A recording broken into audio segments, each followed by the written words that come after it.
Bonjour à tous, j'espère que vous allez bien. Je vous retrouve aujourd'hui pour une vidéo qui va être un retour CSF avec mes futurs projets couture grâce aux achats que j'ai pu faire sur ce salon. On va d'abord commencer par mes achats / futurs projets et puis je vous ferai un retour sur le salon en fin de vidéo. J'imagine que vous êtes plus intéressés par la première partie que la seconde. Donc je suis allée 2 jours sur le salon. Le premier jour, j'ai acheté la chemise L'Élégant. J'y suis allée le vendredi et le samedi. J'ai acheté la chemise L'Élégant de la marque Les BG, puisque j'avais entendu que du bien de cette marque, notamment par les Cousettes de Lou, puis par Raphaël DVN. Et j'avais très envie de coudre une chemise à mon copain. Donc j'ai acheté ce patron-ci. Maintenant il ne peut plus reculer devant cette épreuve, parce que jusqu'alors il trouvait toujours des excuses comme « Oui mais t'as pas le tissu, oui mais t'as pas le patron, oui mais ci, oui mais ça ». Maintenant il ne peut plus reculer. D'ailleurs, si vous voulez que je fasse une vidéo sur la couture pour hommes, sachant que je n'ai jamais cousu pour hommes, et d'ailleurs, plus généralement, je n'ai jamais cousu pour quelqu'un d'autre que moi-même, dites-le moi en commentaire et on fera en fonction. Toujours le vendredi, j'ai acheté de quoi faire du tricot. Non, vous ne rêvez pas. En réalité, je suis allée sur un stand. C'était le stand Tricotez-moi. Et ils vendaient des petits kits sous forme de boîte d'hamburger. Il m'en fallait pas plus. Et donc je l'ai acheté. En plus, la vendeuse me l'a un peu vendu comme le Nec Plus Ultra pour les débutantes en tricot. C'est-à-dire que si vous n'avez jamais cousu, le livret, c'était apparemment une mine d'or d'informations. Et moi, un peu pigeonne comme je suis, j'ai volontiers acheté le petit kit. Donc, vous voulez savoir où j'en suis dans mon tricot? J'ai ouvert la boîte. Voilà, c'est tout. J'en suis que là. Donc en fait ça se compose, la boîte se compose d'une petite pelote de laine qui est vraiment très jolie, qui est en mohair et soie. Moi j'ai choisi la couleur sapin, c'est ravissant. Et des aiguilles circulaires et des petits accessoires, ainsi que le petit livret. C'est pour faire un bandeau pour l'hiver. Et en fait, quand j'ai essayé de lire les explications, j'ai rien compris. Grosso modo, le livret, c'est 2 pages. Montez vos mailles, tricotez en point mousse sur 5 rangées et finissez au point jersey. J'avais l'impression d'être dupée, mais alors d'une violence, je vous raconte pas. Il y a quand même un QR code qui te montre, enfin qui est supposé te diriger vers un lien où on t'apprend à monter tes mailles, mais alors moi ça m'a emmené juste sur la homepage du site internet. Mais bon, voilà, je vais quand même m'obstiner, hein, je vais quand même le finir ce bandeau. Au pire, ma mère le finira pour moi. Mais voilà, ça a coûté 23,50 €. Je pense que c'est un prix salon, je vous le reconfirmerai en bas d'écran. Mais la laine est vraiment très jolie. Et puis voilà, ça fait un joli petit cadeau de Noël si vous avez quelqu'un dans votre entourage qui tricote ou qui aimerait se mettre au tricot mais qui a déjà quelques bases dans ce domaine. Le lendemain, je suis allée sur le stand de My Little Coupon. Alors j'ai déjà acheté sur My Little Coupon, d'ailleurs ça fera l'objet de ma future vidéo. À toutes les personnes qui demandent si je me suis remise à coudre. Oui, je me suis remise à coudre. Je suis d'ailleurs en train de coudre pour la prochaine vidéo qui sortira sur cette chaîne. Ça me prend plus de temps que prévu puisque j'ai énormément de travail en ce moment et que la nuit tombe tôt. Mais vous verrez ça prochainement, je l'espère. Et c'est à partir d'un tissu que j'ai acheté sur My Little Coupon. Quand j'ai appris que le stand s'ouvrait sur le salon, je m'y suis précipitée. Il faisait des tissus au poids à 20 € le kilo. Donc j'ai acheté cette viscose orange, qui est je pense un crêpe de viscose avec un tout petit peu d'acétate à l'intérieur. Magnifique, j'en ai 3,20 m, j'ai calculé, et je pense m'en faire une robe longue. Et le patron que j'ai choisi pour faire cette robe longue, en fait je suis passée sur le stand de Belen Paris et j'ai rendu un service à celle qui gère la marque, à savoir Myriam. Donc elle m'a offert gentiment 2 patrons, notamment la robe Cadix, que je ne vous présente plus parce qu'elle est connue comme le loup blanc, mais c'est une robe avec un grand décolleté, des plis aux épaules, plusieurs finitions possibles, des manches ballons, mais moi je vais les faire droites.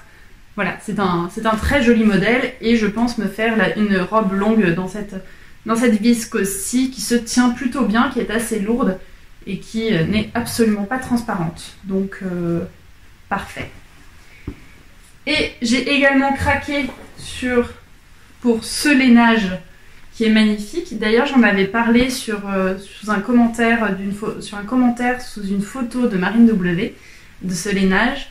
Et il est magnifique, il est bleu ciel, il est un tout petit peu élastique, Et Myriam m'a également offert le patron du pantalon Sousse, qui est un pantalon ultra classique avec un petit empiècement à la ceinture. Voilà. Et donc je vais me faire le pantalon là-dedans. Je voulais me faire à la base le pantalon et la veste. Et puis mon copain m'a dit que j'allais faire hôtesse de l'air Air France des années 80. Donc je me suis un peu révisée. Je ne ferai pas hôtesse de l'air Air France, je ferai simplement nana bien sapée.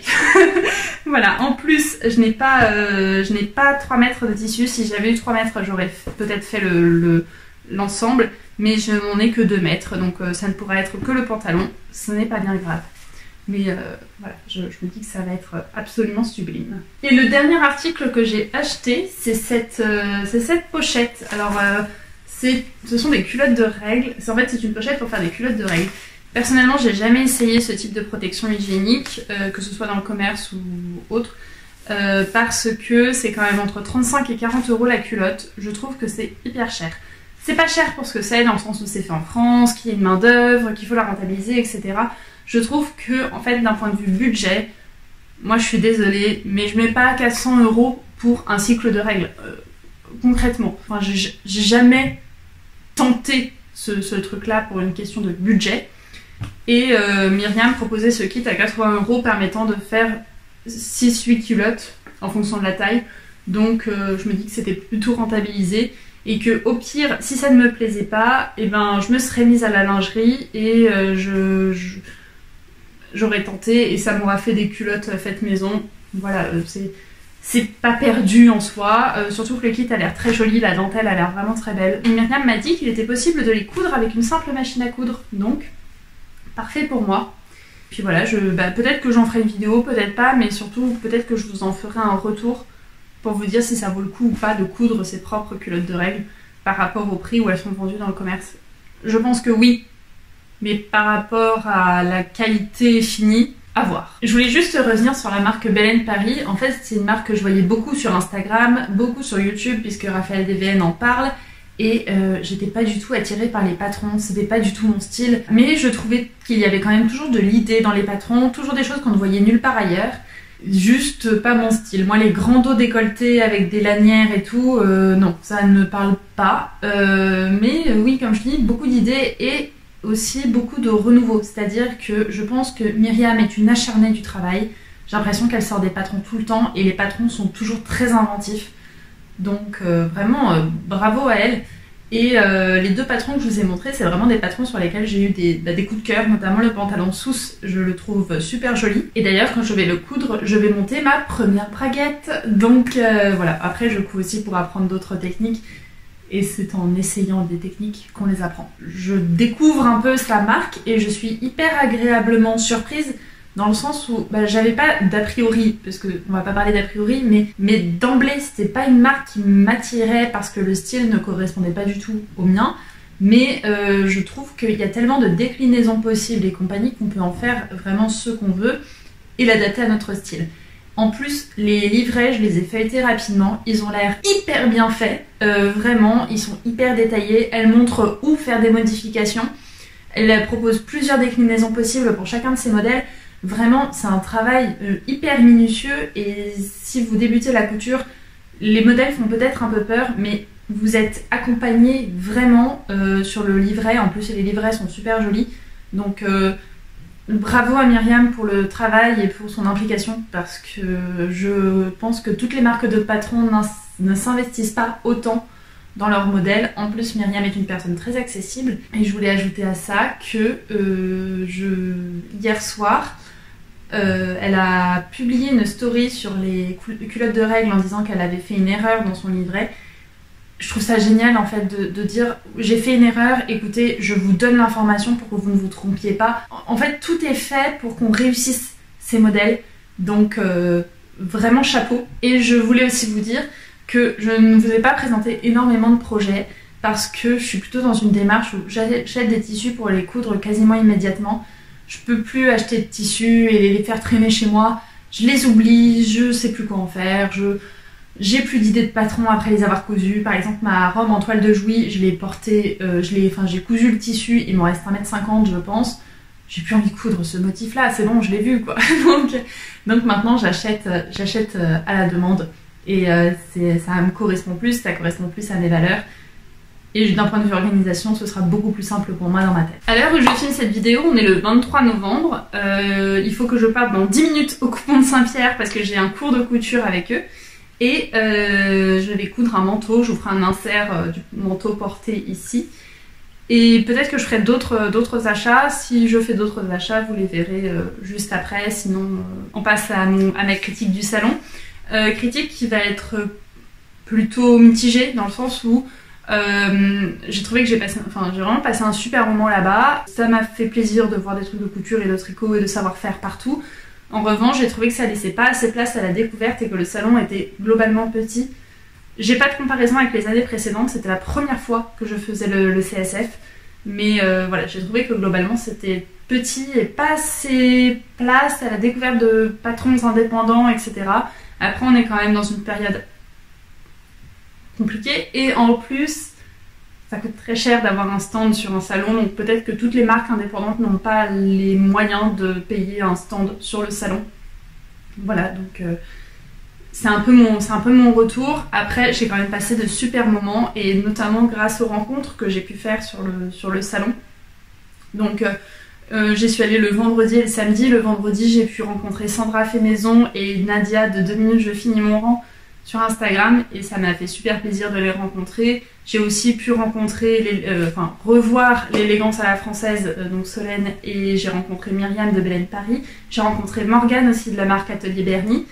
Et le samedi, j'ai pu déjeuner avec Audrey V, les cousettes de Lou, Marine W, pardon, Mélanie Made by Yourself, Pauline Bezenka, Caroline Cou et Cathy qui a un compte Instagram. Je cherchais sa chaîne YouTube et puis je me suis dit non, en fait elle a pas de chaîne YouTube, mais voilà, un super moment. J'ai aussi pu rencontrer Morgane si elle passe par là, Morgane qui a un compte Instagram de photos mais qui coud et qui a tout intérêt à ouvrir un compte de couture prochainement parce qu'elle fait des merveilles. Vraiment, en fait, je pense que vous avez compris que j'étais quelqu'un de très réservé, de très introverti, de très mal à l'aise quand il y a du monde. Et là, pour le coup, je ne me suis ni sentie mal à l'aise, ni sentie gênée. C'était vraiment un super moment et je pense que c'est parce que ce sont des personnes bienveillantes, d'une part, et c'est aussi parce qu'on partage une passion commune. Et c'est vrai que partager une passion avec d'autres personnes, ben, ça conforte un peu dans l'idée qu'on a choisi la bonne passion. Et donc, beaucoup trop bien. Et si même vous avez une passion, que ce soit la couture, le tricot ou l'aider à coudre, vraiment, si vous connaissez des personnes qui sont aussi passionnées que vous et que vous pouvez leur parler, vous comprenez ce que je suis en train de dire. Je ne peux pas parler de viscose à tout le monde et j'ai trouvé des personnes avec qui je pouvais en parler. Certaines habitent à Paris, certaines habitent plus loin. Mais je trouve ça très chouette et de pouvoir avoir ce type de discussion avec des personnes que je peux voir et revoir avec plaisir. C'est tout pour cette vidéo, je suppose qu'elle a été plus courte que d'habitude. J'espère qu'elle vous a plu. Je vous dis à très bientôt pour une prochaine vidéo, notamment le projet couture que je suis en train de faire. Vous le verrez très prochainement sur cette chaîne. Et puis je vous embrasse et je vous dis à très bientôt en commentaire ou sur Instagram ou ailleurs. Et puis voilà. Ciao!